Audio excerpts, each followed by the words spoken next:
ये दोनों वक्तव्य न केवल इनके सनातन धर्म विरोधी चरित्र को उजागर कराता है, बल्कि इनकी उस गिद्ध दृष्टि की ओर भी सबका ध्यान आकर्षित करता है, जो लगातार इस महाकुंभ के खिलाफ पहले दिन से दुष्प्रचार कर रहे हैं। इनका ये बयान न केवल सनातन धर्म पर प्रहार है, बल्कि निंदनीय भी है और शर्मनाक भी। कांग्रेस अध्यक्ष का यह कहना कि प्रयागराज कुंभ में मौनी अमावस्या के दिन हजारों लोग मर गए, हमें अफसोस होता है। एक इतना वरिष्ठ नेता, कांग्रेस देश की जो सबसे पुरानी पार्टी है, उसके अध्यक्ष से अपेक्षा की जाती है कि वो एक मर्यादित बयान देश की संसद में रखें, और इतना गुमराह करने वाला बयान, झूठ पे झूठ, ऐसे ही समाजवादी पार्टी के अध्यक्ष का बयान, एक प्रतिस्पर्धा दोनों दलों में है, कौन कितना सनातन विरोधी वक्तव्य दे सके। ये कहना कि कोई आंकड़े नहीं दिए गए, यहां से प्रशासन से जो बयान जो आंकड़े दिए गए,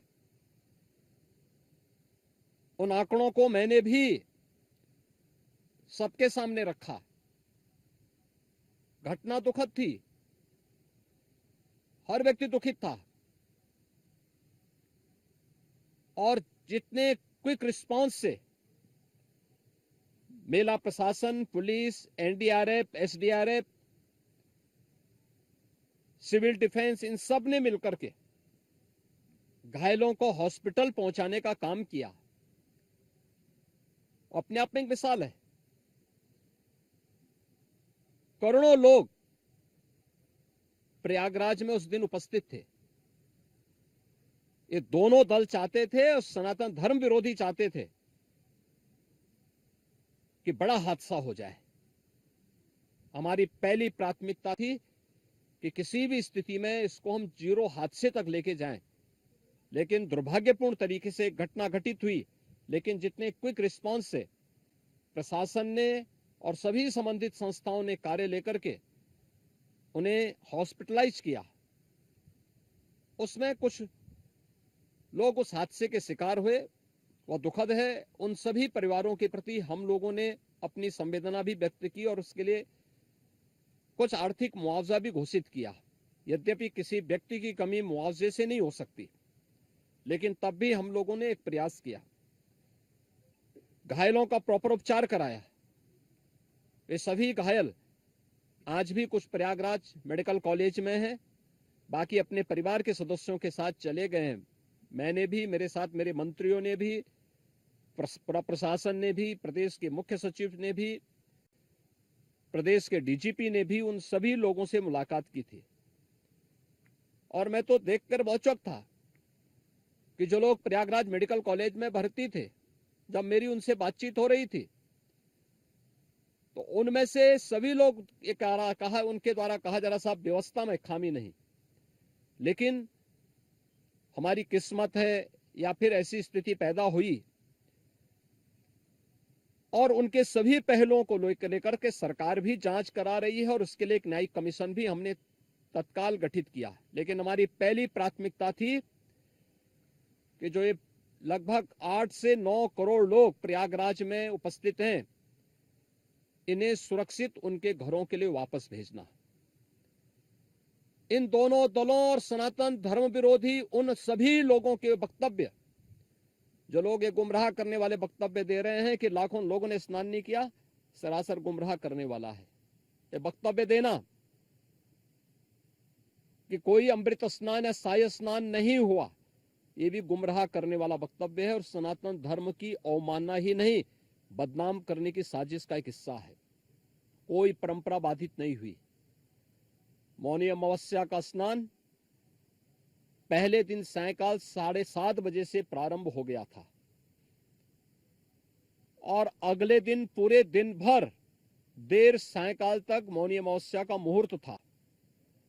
स्वाभाविक रूप से अखाड़ों ने हादसे के तत्काल बाद मेला प्राधिकरण के साथ बातचीत करके अपने स्नान को स्थगित किया था कुछ देर के लिए, और फिर जब मेरी उनसे बातचीत हुई दोपहर के बाद सभी अखाड़े और पूज्य संतजन, आचार्य महामंडलेश्वर, वे इस स्नान का हिस्सा बने और वही परंपरागत तरीके से सभी स्नान भी हुए।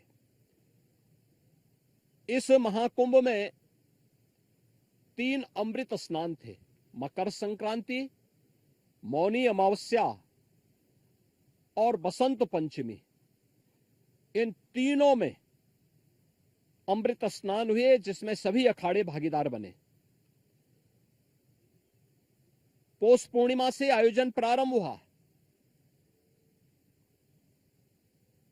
समाजवादी पार्टी के अध्यक्ष की सरकार ने 100 करोड़ की घोषणा की थी।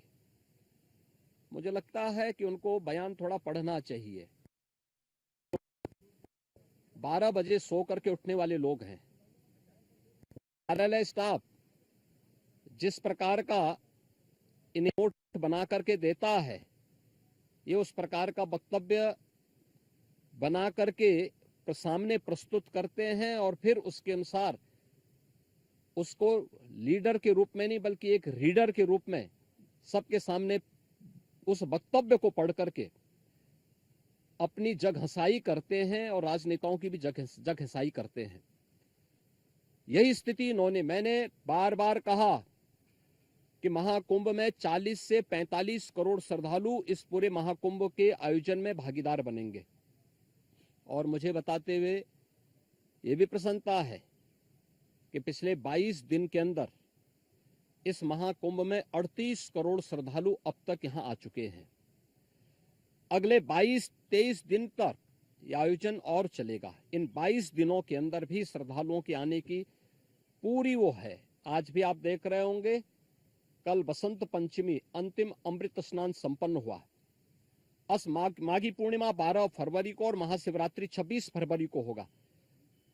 करोड़ों की संख्या में देश और दुनिया का हर श्रद्धालु आना चाहता है। आज भूटान के महामहिम नरेश ने भी यहां पर अपने देश के तमाम लोगों के साथ में इस आयोजन में वे सहभागी बने। पूरी दुनिया आ रही है, लेकिन इन दलों ने जिन्होंने सनातन धर्म के खिलाफ सपारी लेकर के एक षड्यंत्र करने में लिप्त हैं, इनका षड्यंत्र कामयाब नहीं होगा।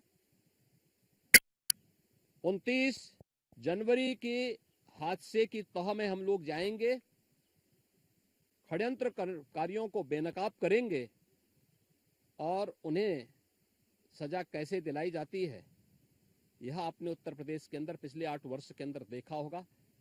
आगे भी आप इसको देखते रहिए।